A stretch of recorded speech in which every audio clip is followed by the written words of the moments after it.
Ya, apakah dunia pendidikan sekarang belum ada parameter pembentukan moral guru dan siswa?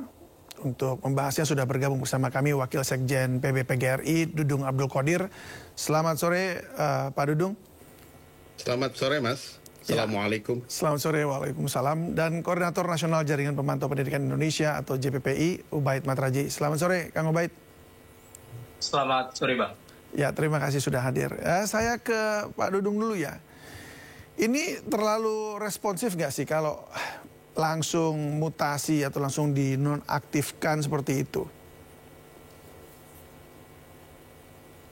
Pak Dudung? Ya, kalau PGRI begini, ada dua sisi yang harus kita sikapi secara aturan. Pertama, kepala sekolah ingin membangun budaya sekolah yang bagus melalui penegakan Permendikbud nomor 64 tahun 2015 bahwa di sekolah itu, di satuan pendidikan, bebas kawasan tanpa rokok. Mulai dari merokok, memproduksi, menjual, dan iklan itu tidak boleh di lingkungan sekolah. Tetapi yang disayangkan ketika penegakan bahwa kepala sekolah terindikasi melakukan tindakan kekerasan. Ini yang mungkin menjadi renungan kita bersama, refleksi kita bersama, karena sejatinya kalau sekolah membangun tata kelola sekolah yang baik, mulai dari bagaimana mengkoordinasikan, bagaimana mengkolaborasikan, bagaimana mengkomunikasikan, bagaimana mensinergikan, dan bagaimana mengempowerment sekolah, saya pikir tidak harus terjadi seperti ini. Ini masalah sepele, itu yang pertama. Yang kedua adalah ada Permendikbud terkait tindakan bagaimana menanggulangi tindakan kekerasan di sekolah ketika terjadi hal-hal yang tidak diinginkan di sekolah. Ada mekanisme yang harus dibangun. Tidak harus langsung kepala sekolah melakukan tindakan-tindakan yang di luar yang kita hari ini terjadi. Minimal kepala sekolah menyerahkan ke BP, ke BK, atau minimal kepala sekolah menyerahkan ke wakil kepala sekolah. Karena di BP itu pasti ada progress report dari siswa yang nakal banget, yang sedang, itu ada datanya. Ketika anak baru melakukan pelanggaran, itu harusnya mendapatkan proses mekanisme yang sesuai dengan kalau PGRI dapat laporannya apa, Pak?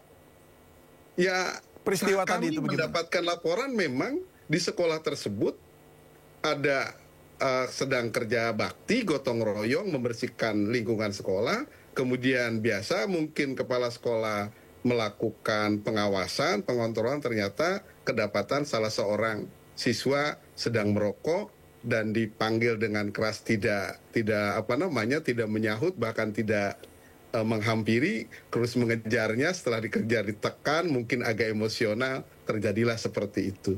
Tetapi kalau itu saja yang terjadi, saya pikir itu ada pola penyelesaian yang tidak menambah masalah, tapi menyelesaikan masalah. Tetapi dengan gerakan yang anomali di sekolah tersebut, saya ada hal yang menduga bahwa ada kepemimpinan yang mungkin harus sedikit dibuat lebih effortless action, effortless result di sekolah, sehingga tata kelola sekolah itu menjadi sesuatu yang budaya sekolah yang menyenangkan siswa, membahagiakan siswa, menyenangkan guru, membahagiakan guru, dan menyenangkan semua komponen orang tua siswa. Ini menjadi refleksi kita semua, sehingga mudah-mudahan peristiwa ini, Mas Ubed, tidak terjadi kembali, tidak terulang kembali di sekolah-sekolah yang lain.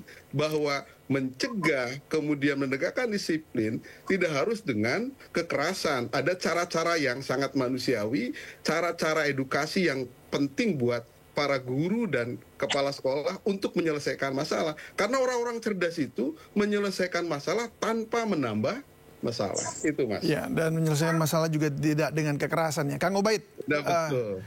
Kang Ubaid, jadi ini bagaimana kalau menurut pandangan Anda nih? Kasus ini seperti gimana porsinya? Bagaimana kita menempatkan ini antara pendidikan, disiplin dan bagaimana dengan moral begitu? Iya, jadi saya juga mendukung apa yang disampaikan Pak Dudung tadi ya, bahwa memang sekolah itu ya harus menjadi tempat yang aman bagi anak-anak, tempat yang ramah bagi anak-anak untuk bisa belajar ya, di lembaga pendidikan gitu. Tetapi itu kan harapan kita semua gitu. berdasarkan data ternyata tren kekerasan di sekolah itu bukan tambah tahun tambah rendah, tetapi trennya malah mengalami lonjakan gitu ya. Itulah yang kemudian memprihatinkan kita bersama. Bahkan di 2 tahun yang lalu ya, 2023, pemerintah melalui Kementerian Pendidikan dan Kebudayaan sudah mengeluarkan tentang pencegahan kekerasan di sekolah dengan upaya misalnya di level provinsi harus ada satgas pencegahan kekerasan, di level kabupaten kota juga dibentuk, sampai di level-level sekolah ada yang namanya tim pencegahan dan penanggulangan kekerasan. Semua pertanyaannya adalah kenapa kekerasan ini tidak tambah menurun, tetapi trennya menjadi tambah sorry, melonjak. Kang Ubaid, ini kekerasan dari guru kepada siswa atau siswa terhadap siswa juga atau sebaliknya? Sebenarnya trennya macam-macam ya. Ya, semua terjadi. Ada dari siswa ke siswa, kemudian guru terhadap siswa, bahkan juga ada wali murid kepada guru ya. Tetapi data 2024 tahun lalu itu menunjukkan tren kekerasan yang dilakukan oleh guru terhadap siswa ini lebih tinggi daripada siswa kepada siswa. Maka menjadi penting ya catatan kami bagaimana termasuk dalam kasus yang sekarang lagi rame ini, bagaimana bisa pemimpin atau kepala sekolah memberikan contoh yang buruk terhadap penyelesaian masalah yang ada di sekolah. Benar yang dikatakan Pak Dudung tadi ya, tidak ada cara-cara kekerasan itu bisa menyelesaikan masalah. Justru cara-cara penyelesaian masalah dengan kekerasan, dengan menghukum anak melalui kekerasan fisik, itu bukan menyelesaikan masalah, tapi justru malah menambah masalah baru dan memperlebar masalah yang sampai ada kebijakan dari Dinas Pendidikan setempat untuk mencopot kepala sekolah. Itu menunjukkan bahwa cara-cara kekerasan ini sudah tidak relevan, sudah tidak cocok dan harus ditinggalkan.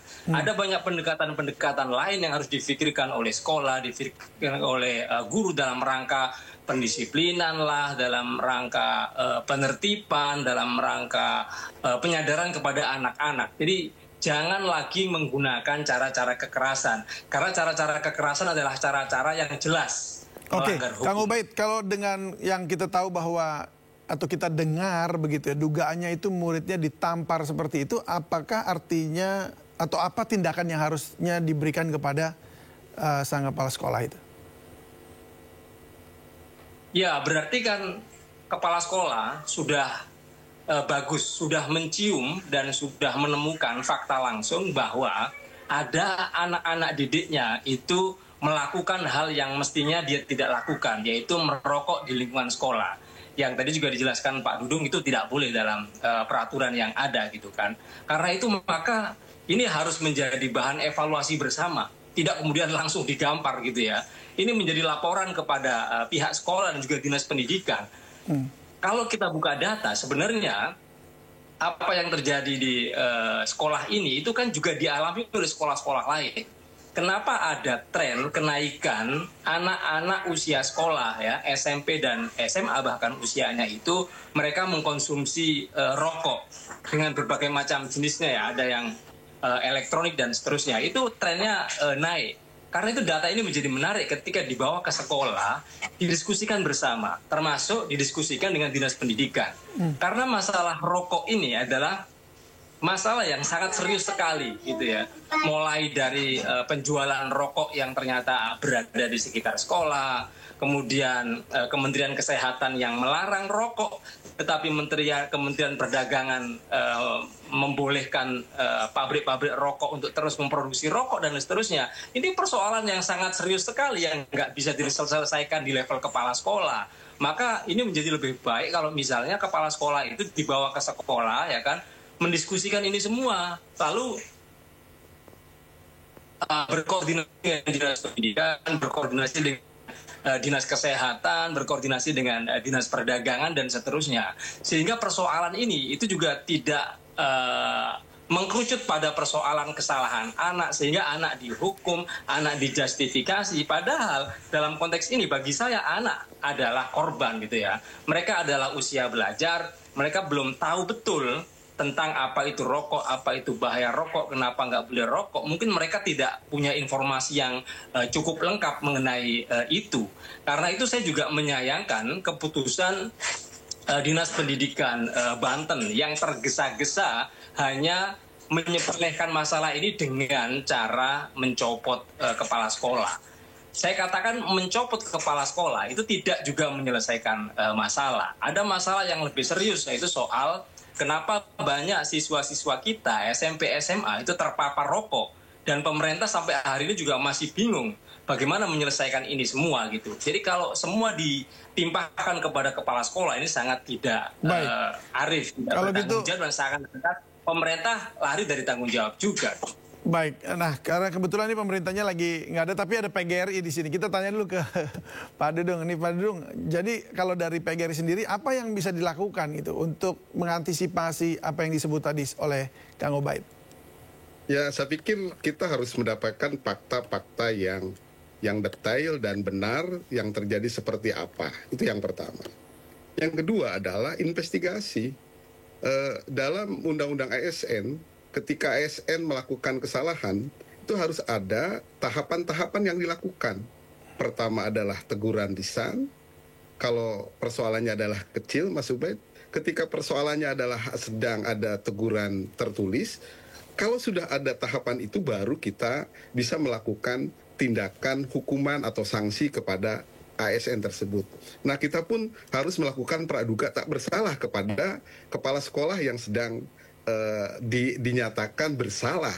Jadi kepala sekolah itu sudah dikatakan ini adalah bersalah gitu, tanpa ada investigasi yang paripurna utuh sehingga fakta-faktanya benar. Saya pun ingin bahwa proses guru kepala sekolah harus mendapatkan perlindungan, kenyamanan dan keselamatan di dalam melaksanakan tugas profesinya.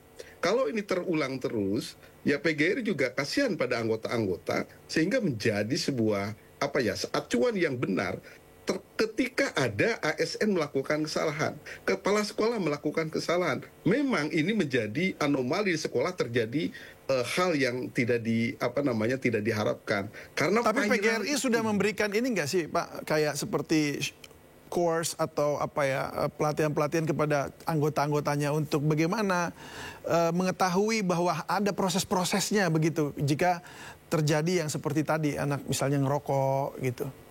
Bagaimana menanganinya? PGRI secara terus-menerus melakukan berbagai pelatihan baik di tingkat nasional, tingkat provinsi, tingkat kabupaten kota berjenjang untuk bagaimana peningkatan kompetensi para guru. Bahkan di beberapa tempat ada sebuah pelatihan yang sangat sistematis bagaimana mewujudkan guru profesional dan berbudaya. Guru tidak hanya cukup profesional, tapi harus menguatkan budaya daerah masing-masing. Negara yang hebat, negara yang maju adalah negara yang kuat dengan budayanya. Baik, jadi kalau bisa dibilang guru seperti Kepsek ini tadi, apakah memang mungkin karena dia tidak mendapatkan pelatihan atau karena memang ya kelepasan aja gitu? Ya, saya pikir inilah yang disebut bahwa pengendalian, penyeimbangan itu penting. Jadi ketika kita berperan sebagai guru yang baik, guru yang profesional, itu adalah bagaimana tindakan-tindakan itu harus terukur 3 hal. Logiskah, etiskah, dan estetiskah. 3 hal ini menjadi dasar ketika kita berucap, bertindak, dan melakukan ketetapan-ketetapan dalam melaksanakan tugas profesi. Ini yang kami terus dengungkan kepada seluruh guru di Indonesia yang tergabung dalam PGRI. Bagaimana kita melakukan sebuah konsep yang disebut dengan trend watching. Bagaimana kita di sebuah konsep memahami envisioning, paradigma berpikir, mindset. Kalau guru-guru sudah memiliki 4 hal ini, saya yakin guru-guru akan menjadi guru-guru yang terselamatkan oleh dirinya dan menjadi guru-guru yang keren, guru-guru yang hebat di seluruh Indonesia. Saya pikir itu kita juga sepakat untuk itu. Tapi mungkin saya ke Kang Ubaid ya. Ini kan harus ada keseimbangan antara hak anak juga mendapat pendidikan dan tidak diperlakukan kasar, tapi juga ada kewajiban guru juga untuk mendidik seperti itu. Kalau tadi Anda katakan bahwa kelihatannya kekerasan semakin banyak terjadi. Saya mau tanya nih, kalau dari survei Anda, nakal mana sih anak zaman sekarang sama nakalnya anak zaman dulu, zaman kita lah gitu? Kayaknya dulu saya digampar tuh sama guru, gara-gara cuman nggak bisa ngerjain PR fisika aja gitu ya. Itu tapi ya jadi ya begitu aja, cuma perselisihan begitu gitu. Dengan anak sekarang tuh bagaimana? Iya, jadi saya juga tidak sepakat itu ya dengan pertanyaannya itu ya, masa nakal mana? Jadi anak-anak ini kan memang dengan usianya ya, dengan pengetahuannya yang masih usia SMP, SMA, ini kan mereka ini adalah para pembelajar gitu ya. Jadi nakal itu kan istilah orang dewasa yang melakukan penghakiman terhadap anak-anak. Sebenarnya dunia anak itu ya dunia penuh dengan kreativitas yang bisa jadi menurut cara pandang orang dewasa ini kelewat kreatif, sehingga itu kemudian dicap nakal gitu kan. Karena itu dalam pendekatan apapun ya, baik dalam konteks pendidikan maupun dalam konteks hukum, itu anak itu adalah ada perlakuan khusus ya. Penegakan hukum yang restorasi justice itu harus jauh dikedepankan gitu ya. Karena anak-anak usia sekolah itu bisa jadi mereka melakukan sebuah perbuatan itu karena ikut-ikutan, karena diajak teman, dan karena mereka memang tidak tahu apa konsekuensi dari apa yang dia lakukan itu. Karena itulah tugas mereka belajar di sekolah, didampingi oleh guru-guru, belajar bersama di lembaga pendidikan untuk mendewasakan itu semua gitu loh. Jadi proses-proses berpikir bersama, berdialog, adu argumentasi, menalar sebuah fakta, konteks, realita, dan juga budaya yang mengitari mereka itu menjadi sangat penting. Itu yang harus diutamakan ya. Bisa berpikir logis dan juga apa konsekuensi atas perbuatan yang dia lakukan. Baik. Jadi memang cara-cara seperti itu justru yang kemudian harus diutamakan, yang didorong, dibangun budayanya di dalam ruang lingkup pendidikan di sekolah. Baik, terima kasih Koordinator Nasional Jaringan Pemantau Pendidikan Indonesia, Ubaid Matraji, dan terima kasih juga Wakil Sekjen PB PGRI Pak Dudung Abdul Qadir sudah bergabung bersama kami di Sindo Sore. Salam sehat selalu, yang terbaik buat pendidikan Indonesia. Salam.